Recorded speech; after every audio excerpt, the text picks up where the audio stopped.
Hello, I am Emily Harrison, and today I'm going to be talking about what does it mean to be doing history or do history. So, when this question came up in our readings, I was very confused. I'm like, what does it mean to do history?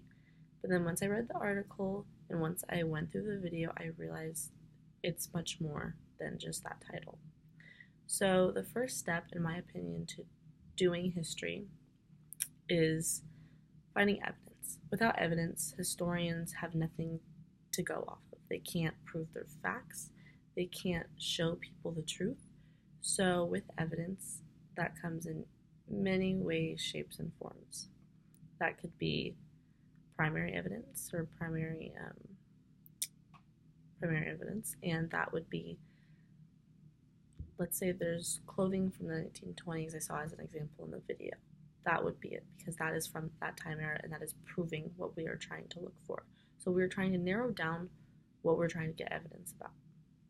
Another, for example, would be bones. So for dinosaurs, there's no way to prove that they're real except for bones, and that's how we are getting our evidence that dinosaurs exist. Articles that were written up, um, papers, anything that could be from that primary event would be those primary sources. Um, and without evidence, we couldn't prove anything. And my second step, I believe that is true, is analyzing. Historians need to analyze what they're going through.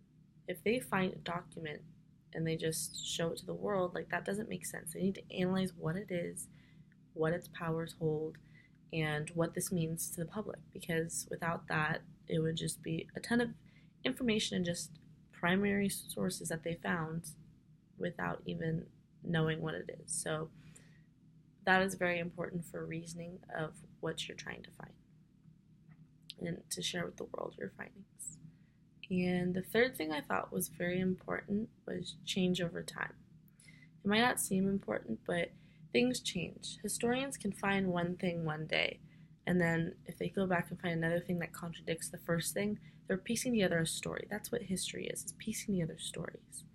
And over time, these findings can grow, decay, in the sense that it's not always going to be consistent. Sometimes history doesn't change, but sometimes we find new examples and new things that kind of change our perspective on history.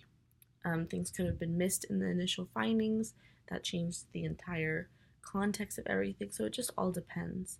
So overall, the three important keys to doing history, in my opinion, are finding evidence, analyzing it, and making sure that you realize that it changes over time.